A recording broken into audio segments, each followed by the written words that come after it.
Сап дайындық пәні бойынша 13-ші тақырыбымыз бөлімшені орында жазып жинақтау.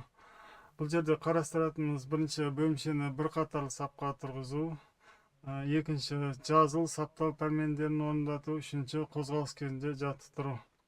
Тақырыбымыздың мақсаты бөлімшенің саптық қозғалыстары.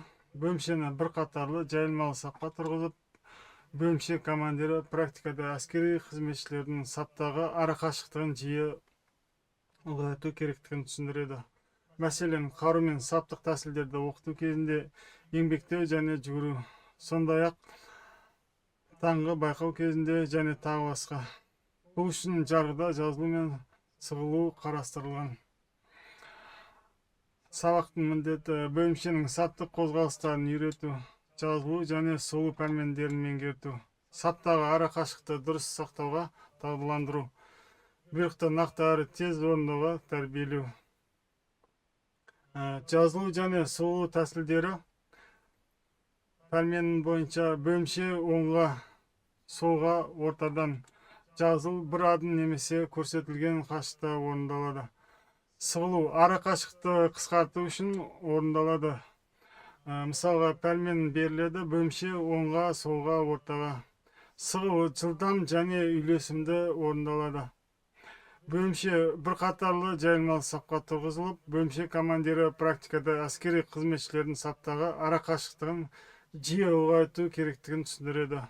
Мәселен, қару мен саптық тәсілдерді оқыту кезінде еңбектеу және жүгіру, сондай-ақ таңғы байқау кезінде және тағы басқа. Бұл үшін жарғыда жазылу мен сығылу қарастырылған. Бөлімшені бір немесе одан да көп адымға жазылу үшін мынандай пәрмен беріледі. Мысалға, бөлімше оңға, солға жазыл немесе бөлімше оңға, солға, ортадан мынаншама адымға жазыл. Егер пәрмендер беріледі. Егер пәрменде арақашықтық айтылмаса, онда жазылу бір адымға орындалады. Ортадан жазылу үшін пәрменде кім ортаңғы екенін айтылады.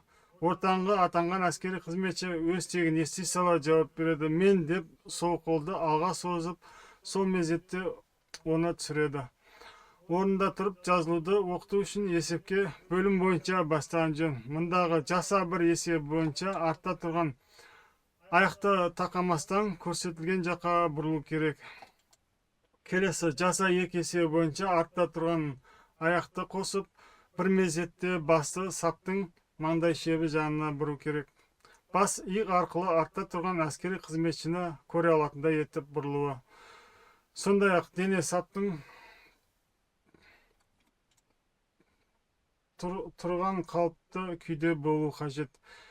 Келесі жаса үш есебі бойынша шапшаң жартылай адыммен жүгіріспен иық арқылы артта келе жатқан қарай келе жүру керек. Арттағы келе жатқан тоқтағаннан кейін тағы бір адым немесе пәрменде айтылған адым жасайды және тоқтап бұрылады. Бөлімшені сығылу үшін оқыту мақсат түрде жазылумен бірге жүргізіледі. Бөлімшені сығылу үшін мынандай пәрмен беріледі.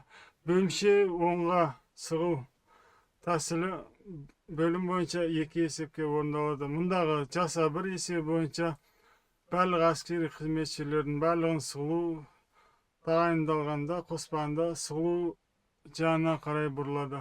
Келесі жаса екі есебі бойынша шапшаң жарты адыммен сығылған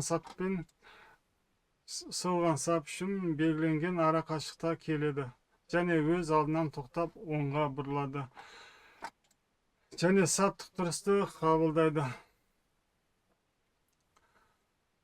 Жазылуды орындау кезеңдері. Жазылу мен сығылуды оқыту барысында студенттермен мынандай кемшіліктер жіберілуі мүмкін. Бір мезетте аяқты қойып бастарын бұрады. Алдағы келе жатқан, артта жүріп келе жатқандардың белгіленген арақашықтан әлде қайда озып кетеді. Немесе қолдардың қозғалысын келтірмейді. Жазылудан кейін студенттер бір сызыққа болуы тиіс, яғни сызылған саптағы секілді. Сондықтан оларды түзелуге жаттықтырған жөн. Әлбетте ол үшін түзел пәрмен беріледі. орында тұрып осы тәсілдер жаттықтырылғаннан кейін қозғалыста жазылу және сығылу қиындықтар келтірілмейді. Ал бөлімше орында жазылу үшін бөлімше оңға, солға командалар бойынша мынаншама адымға жазылу пәрмені беріледі. Орындалатын пәрмен бойынша жазылу басталатыннан басқа барлық студенттерге көрсетілген жаққа қарай бұрылады. Бір мезгілде аяқтарын қоя отырып, бастарын саптың маңдай шебі жағына бұрады және артта келе жатқан иығы арқылы қарап және одан көз айырмастан жиіленген жартылай адыммен жүреді. Соңғы адым тоқтағаннан кейін пәрмен бойынша қанша адым айтылады, сонша адым жасайды және оңға бұрылуы мүмкін. Бөлімшені орында сығылу үшін бөлімше оңға сығыл пәрмен беріледі. Орындалатын пәрменге сәйкес сығылу тағайындалғаннан басқа барлық студенттер сығылу жасалатын жаққа бұрылып, жиіленген жартылай адыммен сығылған сап үшін белгіленген аралыққа келе бастайды. Осы тақырыбымызды қорытындылай келе, бөлімшені орында жазу және сығу саптық дайындықтың негізгі элементтері болып табылады. Және бұл тәсілдер әскери қызметшілердің тәртіптілігін, үйлесімділігін және бұйрықты дәл орындау қабілетін қалыптастырады.